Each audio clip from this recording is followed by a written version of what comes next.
Welcome to another edition of Working with Gen Z. Friends, we've often said that the workplace is changing. So you have the worker itself is changing, the work is changing, and the workplace. So, what do I mean by that? Well, we've talked about hybrid and the preference for employees asking for what's the best thing for them.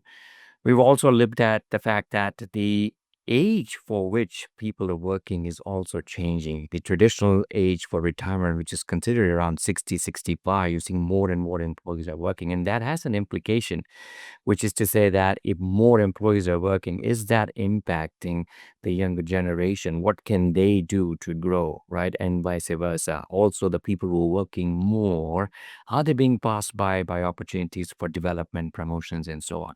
And the work itself is changing with the advent of AI. Now, all of this, when you think about the cohort that's entering into the workforce, and especially Gen Z, it really calls for them to have a game plan to go to the employer to say that, yes, I prefer this, I like this. And it requires a bit of influencing and negotiation. But how do you obtain that when you're just entering? And this is a skill perhaps not relevant just for someone who's fresh, but even middle managers and someone very experienced. So negotiation is a essential skill, but there is so much to unpack in that one word. And to help us with that, to look at negotiation from the workplace and in its simplest form, to decode, demystify, and really look at negotiation not just from a tactical but a little more longitudinal view of negotiation, we have just the expert. I'm very happy that my guest today has finally been able to kind of agree on a short notice. And so let me welcome Beth. Good morning to you and welcome to the show. Thank you so much. I'm so happy to be here. I'm looking forward to a great conversation. Fantastic. So, Beth, before we dive in, I know I've got lots of questions, and so we'll get to it. But if I can request you to just take a moment and tell us a bit of your work that you do, and let's then go into negotiation. But we'd love to hear from your background and some of the work that you've done. Okay, sure. I'll try to make it like concise because it's a long background. Currently, I am the program director and a professor of practice at Columbia University in New York City, and I direct the Masters of Negotiation and Conflict Resolution. We cover negotiation, conflict resolution, peace building, and social justice. I also work with clients in organizations, especially when there's some kind of organizational conflict, which we can talk about later, especially when there are so many different generations in the workplace working together. And then I also consult with communities, sometimes boards of education, and so on. I do coaching and other things. And I'm also a writer. I think that's enough for now, maybe. Fabulous. Well, you're kind and humble. I know we'll get to know more of your background as we go through the conversations. So, Beth, let's start, with kind of the negotiation 101. People often use the word influencing negotiation, sometimes interchangeably, just to set the stage and for the groundwork. Help us to understand when we talk about negotiation in the workplace context, what are we saying? Is it more so that I obtain something as an employee? Is it more something that I obtain something as a boss? Or is it more something as a company I obtain something as a customer or as a provider? So help us to understand just that. If that was a multiple choice, I'd say D, all the In an organizational context, there are two ways of framing negotiation. And one is capital N negotiation, which are the more formal types. And so people think if they don't do formal negotiations in their roles, maybe in supply chain or maybe as a manager, they think they may not negotiate. But in actuality, there's also the small N negotiation, which is everyday negotiations. We're always negotiating, if you think of it. You negotiate with your team members about who has which roles, which responsibilities, what's the deadline, what's the timeline, and so on. You negotiate down with people who report to you, negotiate across laterally with people maybe in different areas of the organization whom you don't have a direct working relationship with, and you negotiate up all the time. So we are constantly negotiating, but again, small n versus big N. Fantastic. I really like that. And so let's let's kind of look at perhaps each as relevant now. Well, our focus here is obviously the Gen Z generation, which, the eldest of the generation from that cohort would be about 28, 29. They would have amassed about 2 to 3 years of experience or 4 years of experience, so relatively still younger. And like you say, there is a small end and there's a large end. So in their context, where does negotiation come in? And as a prelude, I mentioned, the hot debate that everybody is talking about, right? Okay, where can I work from? The gig economy is growing in a big, big way. And, the fact that if more workers are working having a longer runway, do I negotiate with my employers, or what will it mean for me, development and so on? So let's understand, if you can help us understand how that negotiation fits in the context of Gen Z. Yeah. So when people think about negotiating for a job or negotiating their work situation, very often they think of it as a salary negotiation. And I say, okay, that's one part of what you're negotiating for your work package, right? The whole thing. And so with salary, it's not only about a number. It's not only about how much money you earn, which of course, earning a lot of money or good money is valuable. Of course, I'm not saying to work for free, although there are some pro bono opportunities.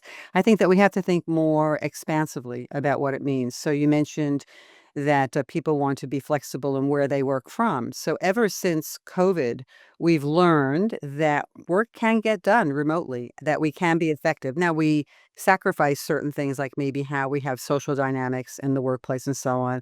So many people are hungry to work in person with other people, but people also want the flexibility. So, what I would say is that if you are negotiating your first, second, or third job, or in a different position within the same organization, think expansively about not just right now, but where do you want to be in 5 or 10 years, so that whenever you're negotiating now could be a step towards a bigger future.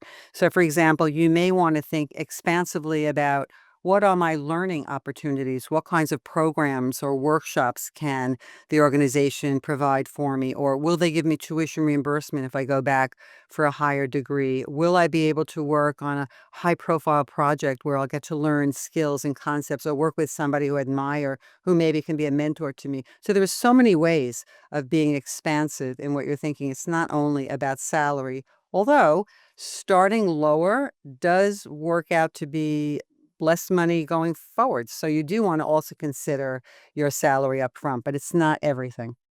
Sure.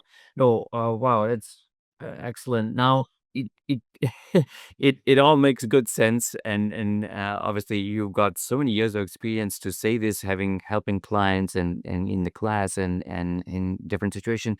What comes in the way, Beth? If I'm a young 24, 25, I feel like I have achieved, if I've bargained or I've managed to get that few extra $10,000 on on that contract. So what comes in the way in the mindset for us to be a bit more expansive?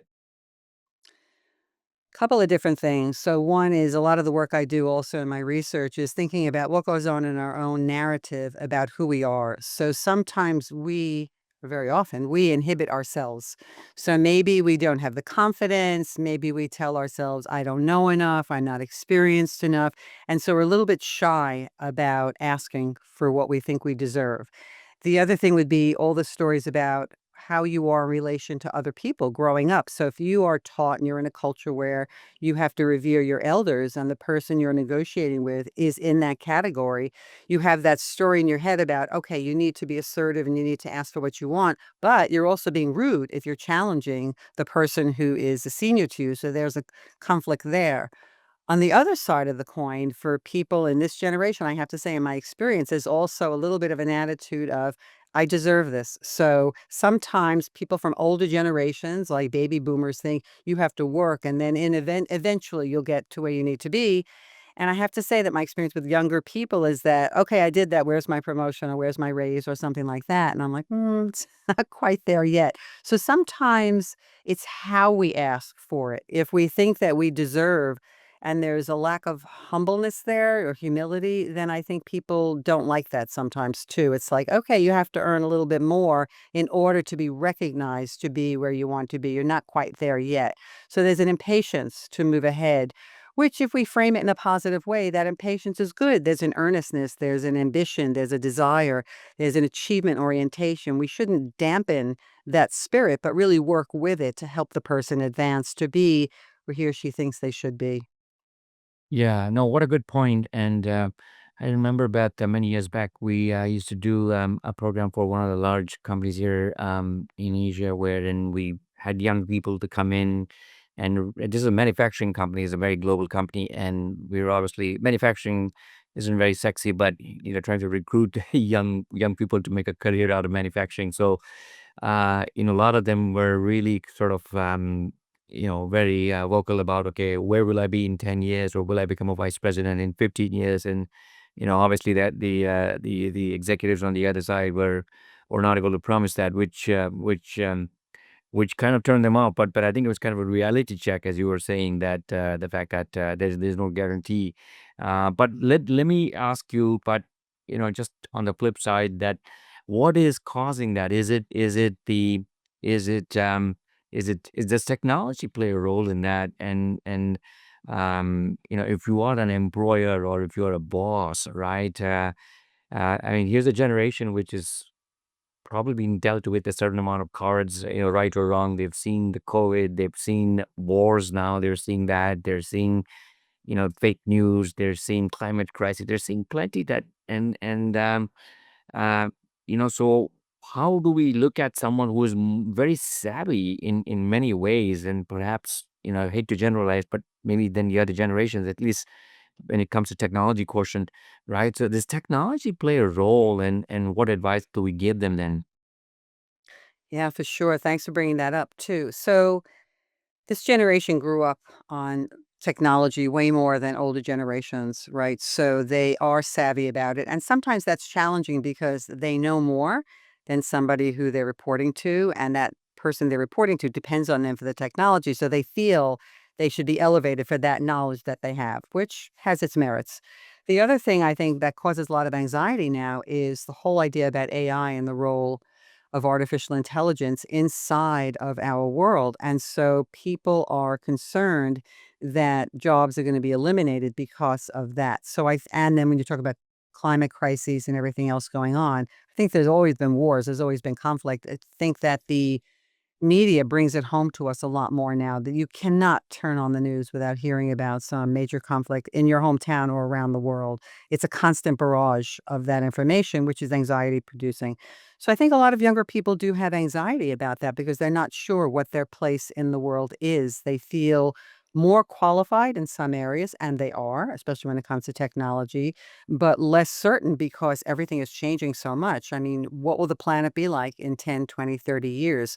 There are a lot of goals for 2030, right, or 2050, which is coming really fast. We're already in 2025. It's only 5 years away till 2030, and are we near meeting those goals? No, the SDGs, no, we're not near meeting those goals yet. So I understand why there's a lot of anxiety there. So then the choice is, do I join an already established company, either large or mid-size or small, or do I start my own, do a startup where I have a lot more control about my work life, but then it calls on different kinds of skills than it would be in a more established organization. And you have to really think about your fit. What's your style? What are you good at doing? And then be honest with yourself to then pursue that path.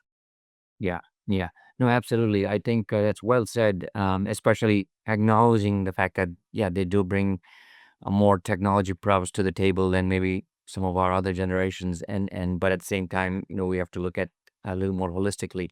Now, we often use the term that we've always used and heard the term win-win, and it all sounds very good.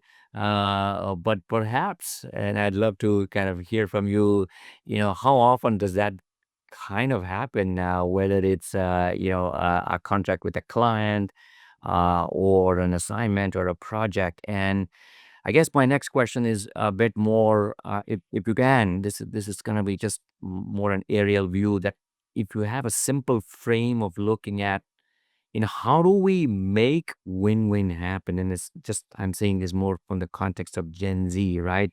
Because they're gaining experience, But like you said in the beginning, you have to be expansive. So it shouldn't confine themselves to say that, hey, I had 10 things on my list and I got seven, and therefore I have one. But it may not be so, right? And therefore, even if you've gotten four, you may have actually been in a good situation, if that makes sense. So, do you have a simple frame or a way in which we can look at win-win, and what should Gen Z keep in mind?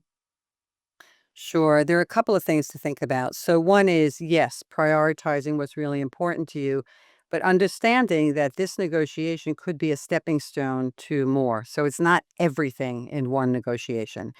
And then you also want to think about what's important to the other side and what am I willing to provide for them? What am I willing to give up? What am I willing to concede? And so on.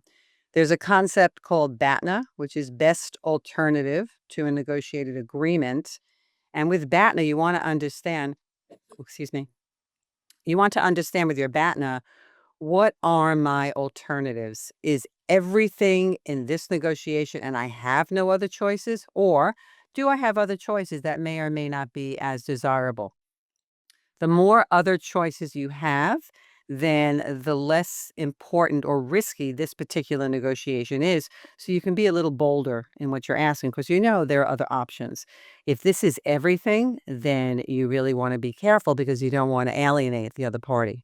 So you really want to think about what's critical to you, what's critical to the other party, and then you work from there, understanding this is one part of a series of negotiations. So, but where, in your experience, and I'd just be curious to hear. I suspect this is almost like a muscle where you built it with time. In other words, when you think about the people that you work with, leaders or companies, and back in the day, we heard that, oh yeah, there is a buyer power and supplier power, but things are becoming very dynamic, right? And therefore, in your experience, the leaders who have become good at that, right? What kinds of things do they do, and what should the Gen Z keep in mind? In other words, this is more longitudinal, but what have you seen? What's worked? There's an expression I use that I think about how can I make that other person a hero? There's no loss to me. What can I do to elevate that person so the person I'm negotiating with feels good about what's happening in working with me, negotiating with me, and that when they walk away from the table, that they're satisfied with what they have and what they're able to achieve, and that the relationship is there. In today's world, because there's so much mobility, you never know where you're gonna meet that person again. I've had people recycle in my life because they're over here, and then suddenly 10 years later, they come over there, and I'm working with them. Sometimes when I would take the subway to go someplace, even on an airplane, I'm thinking, is that gonna be the client that I'm going to? Because I haven't met everybody there. How do I behave? How do I compose myself here in these different ways? So there's always an opportunity to develop a relationship, and those are meaningful relationships that you carry with you for life. If you are not able to work something out with somebody because their particular behavior is irritating to you or it's your pet peeve, if you don't work it out with them, that behavior is going to come back in somebody else and you're always going to have to deal with it. So I say, you might as well deal with it early on and figure out how to get there. So the more you know yourself, the more you understand your triggers, the more you understand what irritates you, then the more you're able to work with somebody. There are some people who just naturally trust until you break it, and some people who don't trust until you earn it. So, trust is really, really critical in a negotiation. And I think that's what good leaders are able to have is that they can trust their instincts, they trust themselves, they trust their judgment, and they have to figure out, am I willing to trust this other person? And so, if a person is trustworthy, they're able to go much further. So, you have to have a level of authenticity when you are negotiating because that creates trust. And if you break the trust, it's really hard to earn that trust back. Yeah, no, absolutely. What a good point. But if you're a manager now, and I'm grooming someone or someone who's reporting into me, where do I draw that line, right? Because I want to let go, but I won't let go immediately, right? And so, what have you seen there, right? Because I suspect that is also part of a culture which plays a critical role in the system. It isn't about an individual, right? It could it be systemic? Absolutely. So sometimes people say, "Oh, send that person to a workshop so that he or she can get better or whatever." And I'm like, "Yeah, but they go back to that same system that's creating those dynamics to begin with." So individual change is easier. It's sort of the low-hanging fruit, but systemic change is a much harder thing. I think if you're a manager, and here's the other trick too, is that many people are promoted into managerial positions because that's the next step without proper training. So very often people get managerial training after they've already become managers, when they've already potentially messed up a little bit. You really have to have a plan. And what you want to do is you want to think, what do I need to do to create a dynamic and an environment that helps this person become successful? So that if the person fails, then they fail, but in a way that there's a safety net to catch them and that they learn from that mistake. It doesn't mean that they just drop out and that's it. Because the cost of time, money, energy of letting somebody go and rehiring, recruiting a new person is very great. So, what you want to do is recruit well to begin with and then develop that person all the way through, which means there have to be certain milestones that the person reaches with support. There's a concept in adult learning and education, which we talk about the challenge versus support. And you want to have that balance so that you're challenging. So there's a constant learning, a constant growth, a constant excitement, development, commitment, but also you're supporting the person enough along the way that they have to struggle a little bit, but that they don't have to struggle too much. They're not at the end of a cliff, right? So you want to keep challenging and growing, but it has to be a plan. There has to be a developmental plan where there is opportunity for growth. Now, sometimes, people hit the ceiling, and then you want to think, like I mentioned earlier, expansively, how can they laterally just really continue to grow and develop? But eventually they may have to leave the organization. I used to work at McKinsey a long time ago, and one of the things I learned there was that you help people transition out if that's what they want to do, that you support them in that. And the McKinsey network from people who used to work there is tremendous around the world. So, when you're meeting another former person from McKinsey, you already have that sort of connection. So, it's a very clever idea. Yeah. No, fabulous. Now you mentioned that just to double click on something a short while back, which is that the workplace is changing. There's multiple generations in the workplace, and everyone comes with a certain lens. And every company today has three, perhaps four, or even at least four.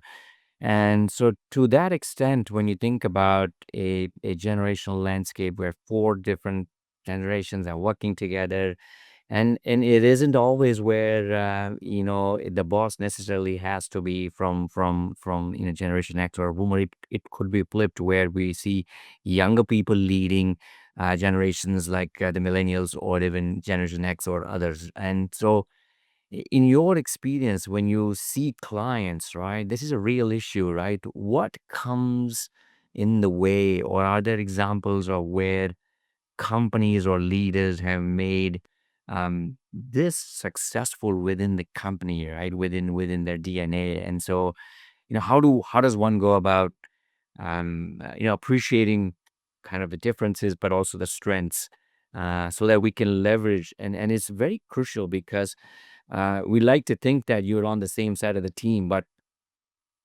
that can be that can that can be lost very quickly if if a boss says something to the subordinate, and vice versa.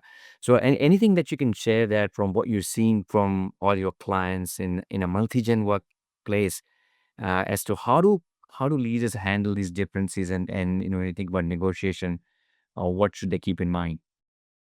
Yeah, good one. So, multi-generational workplaces are the norm more than not. And there's so many opportunities and so many challenges. First of all, everybody has a very different definition of what it means to work. Everybody has a different definition about what it means to lead, what it means to be a team, and so on. And when you have younger people leading more senior people in the workplace, that can be very challenging. The concept of saving face, giving face, managing face, all of that, being respectful, being able to identify and understand what everybody's strength and contribution is really critical. Everybody's not the same. There are certain expectations that might be the same, but how they do it, there needs to be some autonomy there. And so I think we really need to understand ourselves and understand who each of these people are, because in order to lead effectively, there has to be that connection, that interpersonal connection to have commitment and not just compliance. You'll get compliance because people don't want to necessarily lose their jobs, but you won't get that commitment, that extra where it's not just a job, it's a career and a person has a sense of honor that they want to do the best that they can do. So I start from the place with clients too, helping them understand that, again, you want to make people heroes. People want to do well. People want to give their best. People want to be recognized. I don't think anybody, maybe there are some, but I don't think anybody wakes up and goes, "And I'm gonna have a really lousy day today, and I'm gonna do the least I can do, and I'm just not." I don't think people do that unless they've been treated really poorly for a very long time. They go in with an attitude of, "I'm gonna do minimal amount of work, and I'm just gonna barely lift a finger." Most people want to do well because there's a sense of that self-actualization that they wanna be the best version of themselves they can be. So you think, "Well, how can I help them be that?" And so you're negotiating lots of different things, and for example, if somebody does put in extra time, then you wanna think, "How can I comp that person something else that they can do?" Which is no financial cost to the organization necessarily, but maybe they can have a half a day off, or maybe they have extended work, a lunch break, or maybe you pay for them to go to a certain seminar or something like that, which does cost a little bit of money. But, there are those kind of ways where you have to think about the diversity of your team, that even though they have to come together to produce, they need to do it in a way that makes sense to them and that speaks to their strengths. And then you provide for ways of helping them become more well-rounded, that if there is an area of deficit that you're noticing, how do you help them be motivated to want to improve in that area? So it's a constant negotiation, small n. Yeah, no, beautifully said. And just let, I mean, from all the work that you do, you're leading such a prestigious program at Columbia. Can you think of a client or a leader or a story where, and just share maybe just one or two instance, or maybe one or two nuggets where you can think of, yeah, in this system or this leader, this is one thing that they always do well to make that person a hero. Or in this one, I remember seeing a client where it was sort of the don't do this example. So maybe the great to the bad, right? If there's anything that you can highlight, which that someone should keep in mind, that okay, in this particular story, the client always felt that they had the final laugh just because we made them a hero. Or in this system, it always goes the other way. So anything that you can share. In general, I would say that, performance appraisals, performance management. So, too often, people wait until the annual review, the annual performance review, and that's when they give feedback, whereas feedback should be given all throughout the year. It's not just that final moment, because then people don't have a chance to improve. You haven't given them the critical feedback they need. And so, what I've seen some effective leaders do is take time to have a one on one with people during the course of the year. Now, you may be very busy, you have your own agenda to take care of, and you have maybe a big team, but taking that effort, even having like lunches once in a while or small group dinners, that's more personal, right? And so you're getting to know people a little bit. They're getting to know you and understand you, and then they understand how they can contribute in a way that makes sense. And so if there are and it's not only a problem, it's like you want to celebrate what they're doing well, and too often we don't. So the anxiety around these annual performance reviews is, will I be recognized for what I've done, and will I be criticized, or will I get the promotion, whatever it is. That's really too late to do something at that point, because then it's already remedial, which is not what you want. You want to be able to celebrate or say, "Hey, you know what? You're great in these ways, and I really appreciate your contribution here, and you've really made a difference," and be specific in the ways they have been. Here's an area where I think there's opportunity for growth. What do you think about that? How would you like to be supported? Here are some ideas I have. That kind of conversation is really critical, and it doesn't take much to do that. It really doesn't. It could even be a 15-minute conversation if you really don't have the time, because then people feel seen, they feel heard, they feel recognized, and you have their commitment because they know that you care about them. And showing a little bit of caring and empathy in the workplace doesn't diminish anything about being a firm leader. You can be firm, but you can also be kind. And so that is something that I think is really critical. Yeah. No, what a great example. I think, at a And a real practical one where I think every employee, perhaps in his career or her career, way have thought that, you know what, I did all these things and then here he goes. And I think that's a good message for perhaps the manager or the boss to a bit more proactive and just do the little things, right? Which, And maybe I can add there too that the junior person can also ask for that feedback. You don't have to wait for the manager to notice you. So years ago, when we were implementing a coaching program, a lot of times people were saying, well, I would coach, but people are not asking me for coaching and they may not be receptive. There has to be mutual receptivity there. So as a junior person, you can say to somebody, I'd really appreciate speaking with you and I'd like some feedback on my work. Can we meet? Do we have a time to meet?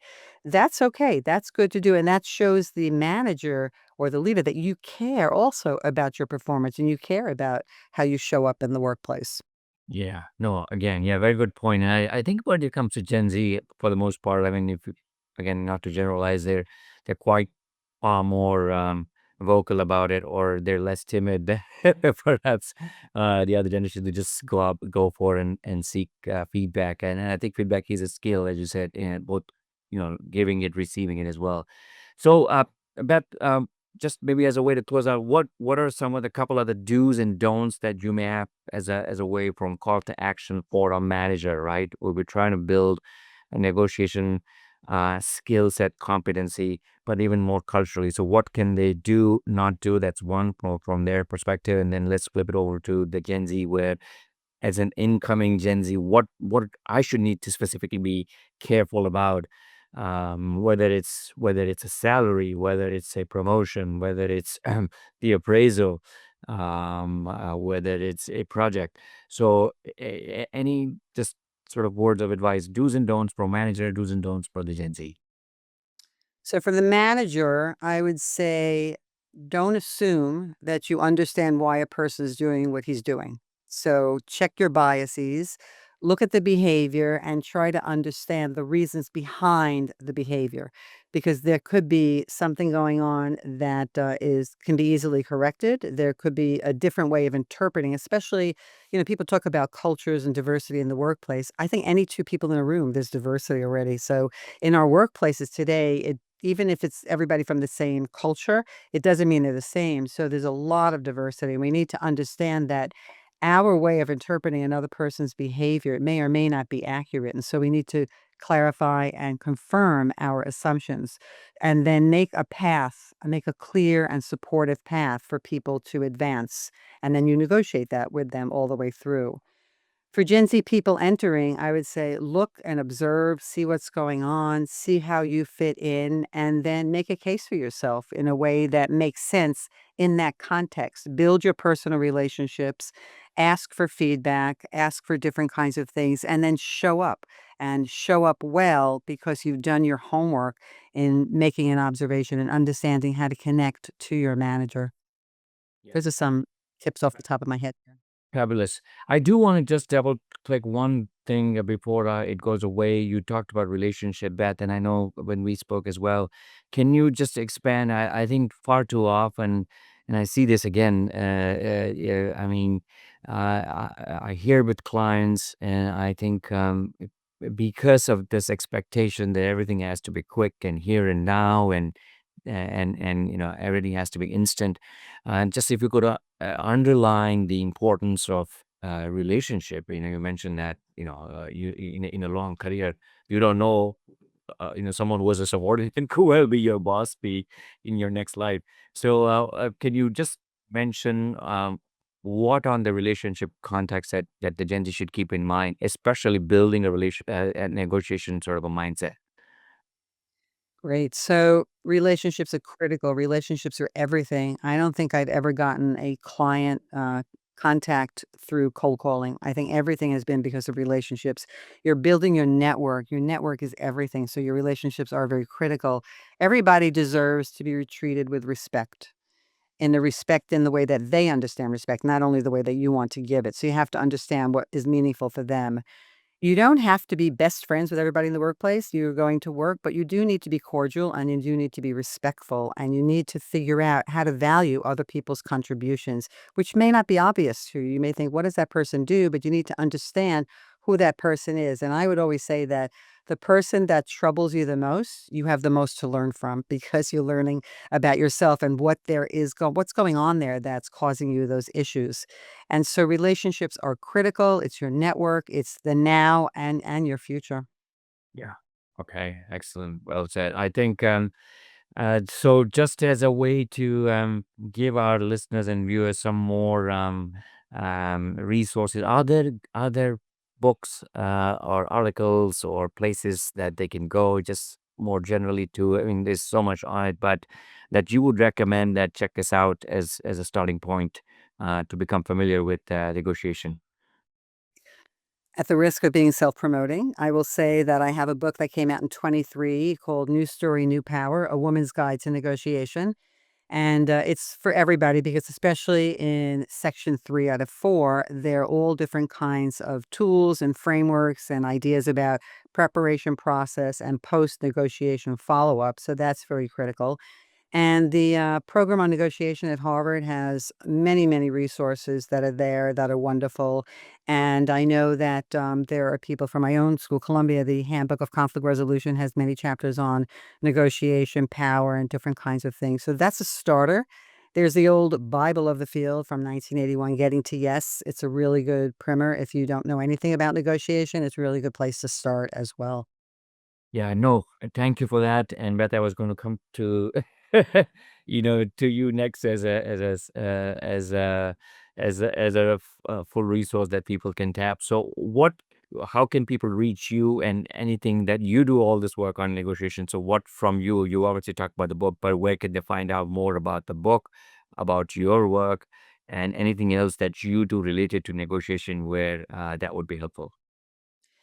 Sure. So I have a website, bethfisheryoshida.com, and I'm very active on LinkedIn. And I'm also, I didn't give you my social for the Negotiation and Conflict Resolution Program, NECR Columbia University. You can look up Columbia University and I'm there. So I'm happy to have conversations with people. If you want to know more, please feel free to reach out to me either through my website or through Columbia.